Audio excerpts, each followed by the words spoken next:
Eumeu Sène a ngi noonu Balla Gaye Tapha Tine saafonteeg ñoom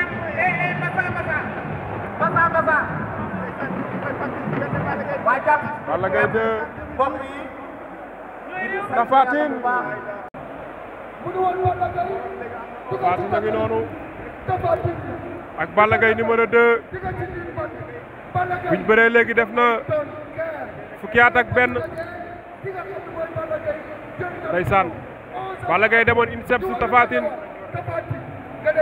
demoon Abidjan ndeysaan mais Tapha Tine ponkal la de ilaha illa waaye Balla Gaye liggéey na de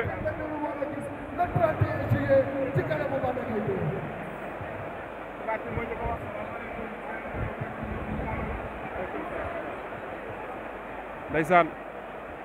waaw salaamaaleykum maa ngi nuyu képp ku nekk ci stade bi di nuyu mbokk si ndaw yi amul waa jamono ci Abidjan bu di nuyu aussi papa ak Elas ak staff bu góor mbooloo yëpp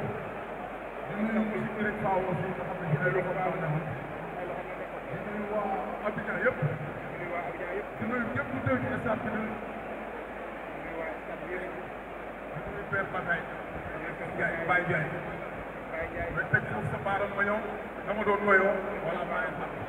léegi nag dem nga Abidjan nekk nga ci loxo nekk ci loxo entraîneur yu kare ñu gis la nga dugg ci biir ndox ñu gis la ngay entraîné lu metti nga am loo wax jëmale ko ci Balla Gaye 2 tey Balla Gaye ngi nii yaa ngi nii jàkkaarloo nga ak moom loo koy wax loo koy toogal le jour si. waaw Malick liggéey entraînement la rek du leneen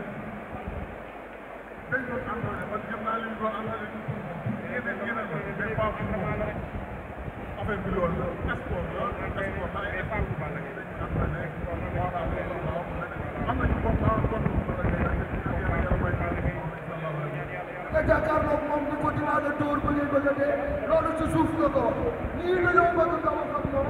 lu mel ni mini parce que li nga wax ci suuf laa bëgg mu jëm ca kaw. Malick moom sama doon wax rek foofu laa nekk ba léegi fii samay wax ak moom du bëri liggéey naa li ma wax loo bañ mu yegg si bu ko jàppal bés. la ilaha illallah loo bañ mu yegg si bu ko jàppal bés Tapha Tine mooy wax noonu ay China HBK. la ilaha illallah ñëpp a ngi yuuxu Balla Gaye li sa ay supporter bëgg a dégg ndax dinañu gis Balla Gaye ba njëkkoon a bëri ak Tapha Tine wala duñu gis Balla Gaye boobu ndax Balla Gaye dina dugal loxoom fa mu dugaloon loxoom ba am ndam wala déet.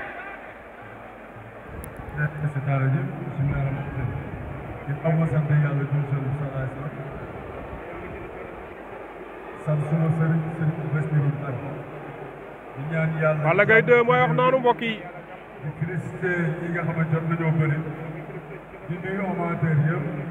di nuyu képp nga xam ne teew na fi ay supporteru Balla Gaye numéro 2 mais bel état de forme Tapha Tine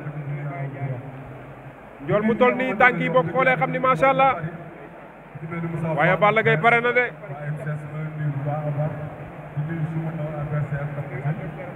dina wax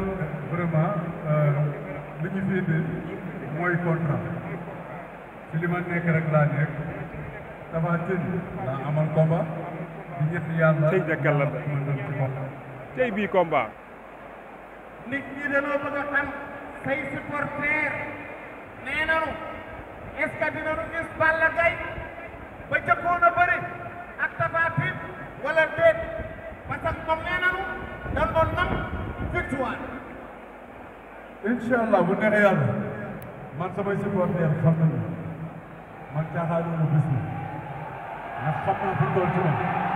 kii bu waxee ni fu mu taxaw la taxaw ba léegi mooy dama koy dugal naan parce que fu mu taxaw la taxaw parce que bii baax dama koy dugal naan kon dama koy dugal naan dara mënu dox sama diggante ak moom ma dugg ko daal voilà moom ñaari waroon nañ am ñaari micro nag ku ne di wax loolu la Balla Gaye wax. that's what it is.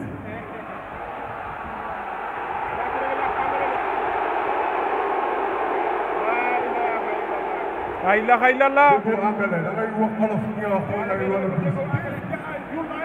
Mas nigga, shut up, man. waaw My bro, shut up. la ilaha illallah Balla déglu ñu xool la ilaha illallah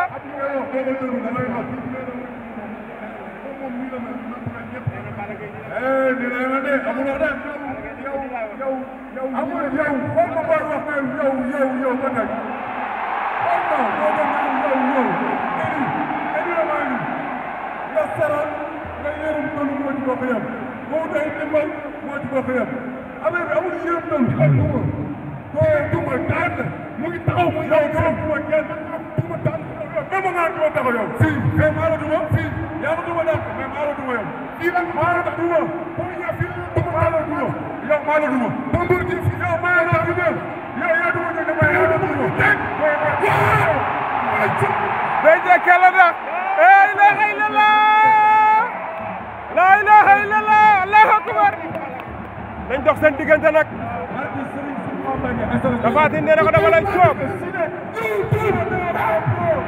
la ilaha illallah waaw waaw dox leen seen diggante non attention mais Tapha Tine lu bees tàq lay indi mi ngi yëngale stade bi moom Tapha Tine l'avanceur de Bawol lay wax noonu tëggkat yi tëgg leen bu leen déggee daal mais na tëggkat yi tëgg ñoom ñaar ñu yëngal